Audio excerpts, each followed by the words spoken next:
Hello friends, मैं रोहित कुमार स्वागत करता हूं आपके अपने चैनल मैथ्स से दोस्ती में।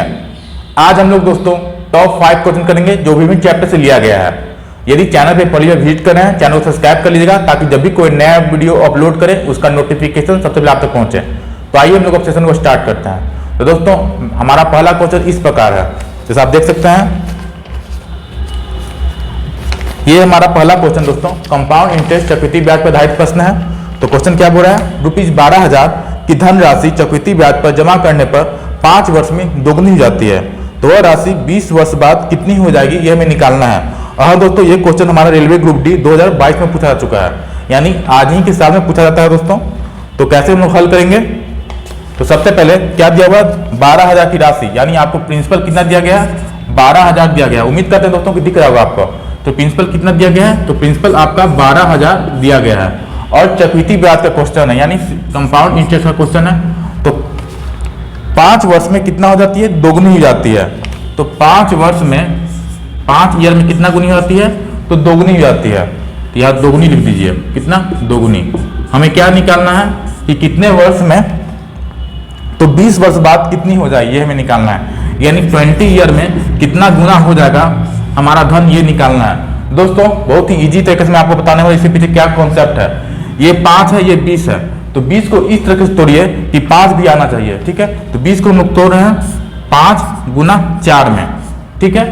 5 भी आना चाहिए, जो ऊपर वाला है साल है, तो 5 आ गया। और 4 जो आया है दोस्तों, इसको लीजिए और जो 2 गुनी है इसके पावर कर दिया, 2 के पावर 4, यानी कितना हो जाएगा हमारा 16, यानी 16 गुनी हो जाएगी। एक और समझिए, जब भी इस तरह का प्रश्न दिखे, ये चक्रवृद्धि ब्याज का आधारित प्रश्न है, ठीक है। और दोस्तों ऐसा ही प्रश्न हमारा साधारण ब्याज का होता है, उसका कॉन्सेप्ट अलग है।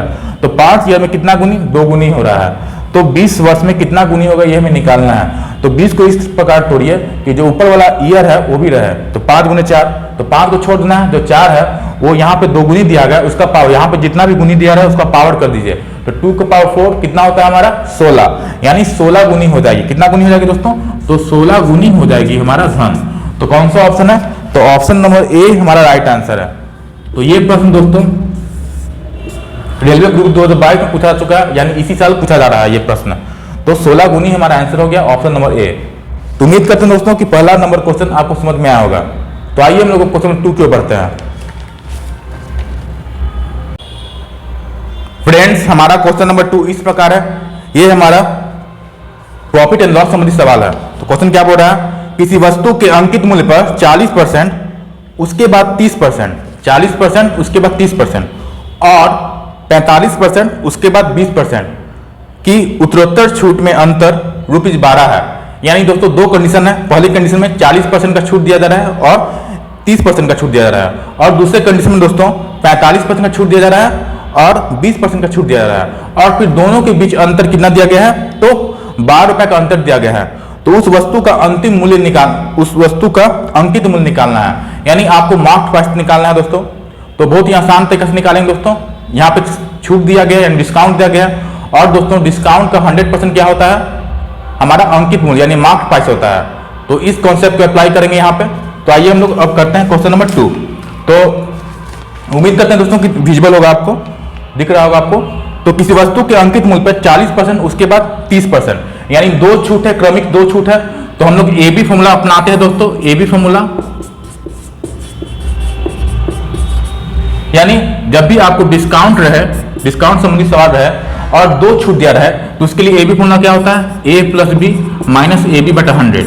ये हमारा दोस्तों फॉर्मूला होता है, ठीक है। कब, जब डिस्काउंट दिया रहे और 2 डिस्काउंट दिया रहे। तो एक डिस्काउंट करने के लिए दोस्तों हम लोग ए बी फॉर्मूला अपनाते हैं। यहाँ पे पहले कंडीशन में क्या दिया गया है, कौन कौन डिस्काउंट है, 40% और 30%। तो क्या करेंगे, 40 प्लस 30 माइनस 40 गुने 30 कितना होगा, 1200 होगा। तो माइनस 1200 और बटा में 100, ठीक है। 2 जीरो कैंसिल आउट हो गया। ये कितना हो गया, 70 माइनस 12 कितना हो जाएगा हमारा 58, यानी 58% दोस्तों डिस्काउंट हो गया। ये पहला कंडीशन था, ये फर्स्ट कंडीशन। अब दूसरा कंडीशन में क्या है, तो दूसरा कंडीशन में कौन कौन सा डिस्काउंट है, दूसरा कंडीशन में 20% डिस्काउंट है और 45%, यानी वहां भी हम लोग ए बी फॉर्मूला अपना देंगे। तो 45 प्लस 20 माइनस 45 गुने 20 और बटा में 100, ठीक है। क्या हम लोग किए, यहाँ भी ए बी फॉर्मूला अपना के एक डिस्काउंट निकाल लेंगे। यहाँ पे कितना डिस्काउंट हो गया, 58% बन गया 2 डिस्काउंट, और यहाँ पे हम लोग ए बी फॉर्मूला अप्लाई करके एक डिस्काउंट बना लेंगे। और फिर दोनों के बीच अंतर दिया हुआ कितना, 12 रुपया दिया हुआ है। कितना दिया हुआ दोस्तों, तो 12 रुपया दिया हुआ है। तो आइए हम लोग निकाल लेते हैं एक डिस्काउंट। तो 20 25 100 फिर 5 9 45, तो कितना हो गया 45 प्लस 20 कितना हो जाएगा 65, और 65 माइनस 9 करेंगे तो कितना हो जाएगा हमारा 56, यानी हमारा 56% दोस्तों डिस्काउंट हो गया। ये डिस्काउंट कितना हो गया, तो 56% डिस्काउंट हो गया। अब दोनों के बीच ये 58% ये 56% है, तो दोनों के बीच कितना का अंतर है, तो 2% का अंतर है। लेकिन रुपया में कितना का अंतर है, तो रुपया में 12 रुपया का अंतर है, यानी 2% बराबर कितना हो गया दोस्तों 12 रुपया हो गया। 2% बराबर 12 रुपया हो गया। हमें क्या निकालना है, हमें मार्क प्राइस यानी अंकित मूल्य निकालना है। तो डिस्काउंट जो चैप्टर है उसमें 100% क्या होता है, अंकित मूल्य होता है, यानी 2% का वैल्यू कितना है 12 रुपए है, तो 100% कितना हो जाएगा, तो क्या करना होगा हमें, तो 12 बटा में 2 है, तो इधर भी हम 50 से मल्टीप्लाई कर देंगे और इधर 50 से मल्टीप्लाई कर देंगे। ये कितना हो जाएगा, ये हमारा 100% हो जाएगा। 100% बराबर कितना हो जाएगा हमारा 12 गुने 50 यानी 60 हो गया, और एक जीरो और यानी 600 रुपया हमारा क्या हो जाएगा दोस्तों अंकित मूल्य। क्या करना दोस्तों 12 गुने 50 यानी कितना हो जाएगा 600 रुपया हमारा क्या आ गया, अंकित मूल्य आ गया। कितना रुपया आ गया, 600 रुपया हमारा अंकित मूल्य आ गया। यानी कौन सा ऑप्शन है, तो ऑप्शन नंबर आपका सी राइट आंसर है। ऑप्शन नंबर कौन सा है, तो सी राइट आंसर हुआ दोस्तों। तो ये था हमारा क्वेश्चन नंबर 2। उम्मीद करते हैं कि समझ में आएगा कैसे करना है इसको।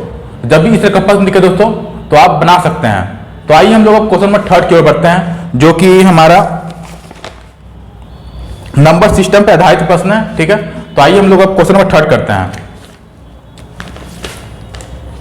तो फ्रेंड्स आइए हम लोग क्वेश्चन नंबर 3 करते हैं। हमारा क्वेश्चन नंबर 3 इस प्रकार है, दो संख्याओं का योग 20 है और उनके गुणनफल कितने 91 हैं।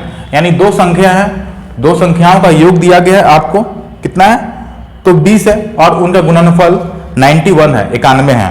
तो उनके व्युत्क्रमों का योग क्या होगा, यानी उनके उल्टा का योग क्या होगा, यह हमें निकालना है। तो दोस्तों जब भी इस तरह का आपको सवाल दिखे, बहुत ही आसान तरीके से आप दोस्तों चुटकियों में बना सकते हैं। कुछ ही सेकंड में लगेगा दोस्तों। आपको क्या करना है, जब भी इस तरह क्वेश्चन दिखे और क्या पूछे, व्युत्क्रम क्या पूछे, तो क्या करना होगा आपको, यहाँ पे क्या लिखा हुआ है, यहाँ लिखा हुआ है कि योग का क्या होगा, व्युत्क्रमों का योग क्या होगा। ठीक है, योग, तो आपको कुछ नहीं करना है, योग बटा में क्या करना होगा, गुणनफल। यही दोस्तों इसका आंसर है। क्या दोस्तों, योग बटा गुणनफल। जब भी इस तरह का प्रश्न दिखे कि आपको योग दिया रहे दो संख्याओं का और गुणनफल दिया रहे, फिर बोले कि योग का व्युत्क्रम कितना होगा, तो व्युत्क्रम बराबर क्या होता है, योग बटा गुणनफल। यही आपका आंसर होगा। योग कितना दिया गया, तो 20 दिया गया है, तो योग 20 बटा में 91 91, ये हमारा आंसर हो गया 20 बटा 91। कौन सा ऑप्शन है, तो ऑप्शन नंबर आपका बी राइट आंसर है। ऑप्शन नंबर बी दोस्तों राइट आंसर है।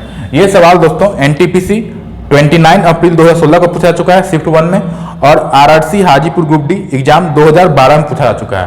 सेम टू सेम टाइम पूछा जा चुका है। क्या करना है आपको, जब भी योग का व्युत्क्रम पूछा जाएगा तो योग बटा गुणनफल करना है, आपको आंसर आ जाएगा 20 बटा 91। तो इसी तरह का प्रश्न दोस्तों हमारा अगर अंतर दिया रहे, अंतर का क्या अंतर का व्युत्क्रम पूछे उसके बारे में क्या होगा, ये हम लोग नेक्स्ट क्वेश्चन में पढ़ेंगे। ठीक है, तो आइए हम लोग क्वेश्चन नंबर 4 की ओर बढ़ते हैं। फ्रेंड्स हमारा क्वेश्चन नंबर 4 इस प्रकार है, same to same type question number 3 जैसे किया उसी प्रकार हम लोग क्वेश्चन नंबर 4 भी करेंगे। तो क्या दिया है, दो संख्याओं का अंतर, यहाँ अंतर दिया गया, यहाँ वहां योग दिया गया था।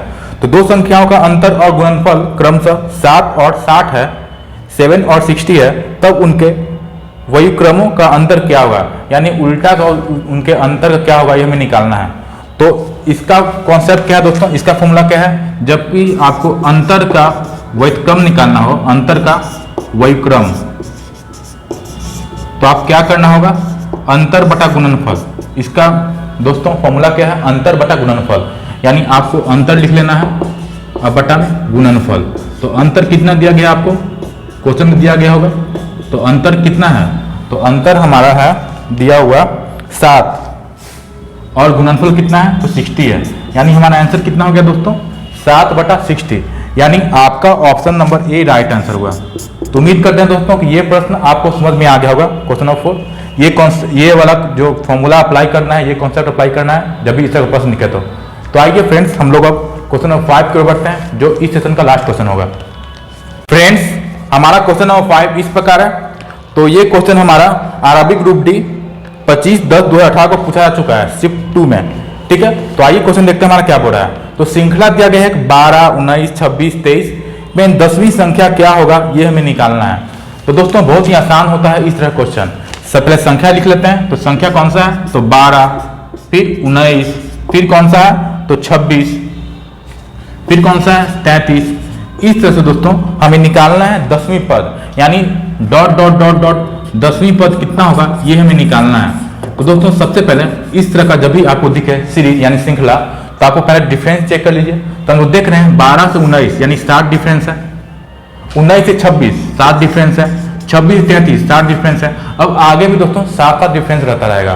तो हमें क्या निकालना है कि कौन सा संख्या होगा जो यहाँ से गिन 1 2 3 4 10वीं में जैसे गिनेंगे हम लोग 10वां पद कितना संख्या होगा ये हमें निकालना है, कौन सी संख्या होगा। तो दोस्तों ये हमारा अर्थमेटिक प्रोग्रेशन जो एपी होता है उस चैप्टर का सवाल है। ठीक है, जहां क्या होता है दोस्तों, जो हमारा डिफरेंस होता है श्रृंखला में वो समान होता है। देखिए 7 7 7। तो इस कंडीशन में दोस्तों जो फॉर्मूला होता है पद निकालने का, Tn बराबर यानी n क्या है, n टर्म्स है यानी पद है। Tn बराबर क्या होता है, a मतलब पहला जो नंबर है वो यानी पहली संख्या, a plus n minus 1 into D. आपको क्या करना है दोस्तों, जो हमारा फॉर्मूला होता है अर्थमेटिक प्रोग्रेशन का, तो Tn बराबर क्या हो गया, a plus n minus 1 into D. तो a पहला संख्या कौन सा है, तो 12 है, तो 12 प्लस में n क्या, तो पद कितना पद है, तो 10वां पद निकालना है, तो उसमें से एक कम कर दीजिए तो 9 हो जाएगा। 10 माइनस 1 9। और जो डिफरेंस है यानी दोनों के सब नंबर है आपस में कितना डिफरेंस है, तो 7 डिफरेंस, 7 7 7 यानी डिफरेंस कितना हो गया 7 का। तो n 9 इंटू 7। अब दोस्तों जोड़ दीजिए तो 12 प्लस 63 कितना हो जाएगा हमारा 75 हो जाएगा। कितना हो जाएगा दोस्तों 75। यानी कौन सा ऑप्शन है, तो आपका ऑप्शन नंबर दोस्तों बी राइट आंसर है। ऑप्शन नंबर बी आपका राइट आंसर हुआ। फिर समझ लेते हैं, जब भी इस तरह का श्रृंखला देगा तो आप क्या कीजिएगा, सबसे पहले डिफरेंस पता करिए, देखिएगा कौन सा ये प्रोग्रेशन में है। तो हम लोग देखें कि अर्थमेटिक प्रोग्रेशन में है। तो अर्थमेटिक प्रोग्रेशन में क्या होता है दोस्तों कि सभी जो नंबर है उसमें डिफरेंस क्या होता है, समान होता है। देखिए 7 डिफरेंस 7 डिफरेंस 7 डिफरेंस, जो अंतर क्या होता है समान होता है। यहाँ 7 है, यहाँ 7, यहाँ 7 है। तो फॉर्मूला क्या होता है हमें पद निकालने का, तो Tn बराबर a plus n minus 1 into D. तो कितना हो गया 12 plus 9 into 7 equal to 12 plus 63 कितना आ गया 75 आ गया। यानी आपका option number B right answer है। तो दोस्तों ये था आज का हमारा सेशन। उम्मीद करते हैं कि जो भी प्रश्न आज किए हैं वो आपको समझ में आया होगा। तो फ्रेंड्स अगर सेशन अच्छा लगा हो तो हमारे चैनल मैथ्स दोस्त को सब्सक्राइब करें, वीडियो को लाइक करें, शेयर करें। तो दोस्तों मिलते हैं एक नए सेशन में और भी अच्छे प्रश्नों को लेकर। Thanks for watching. जय हिंद, वंदे मातरम।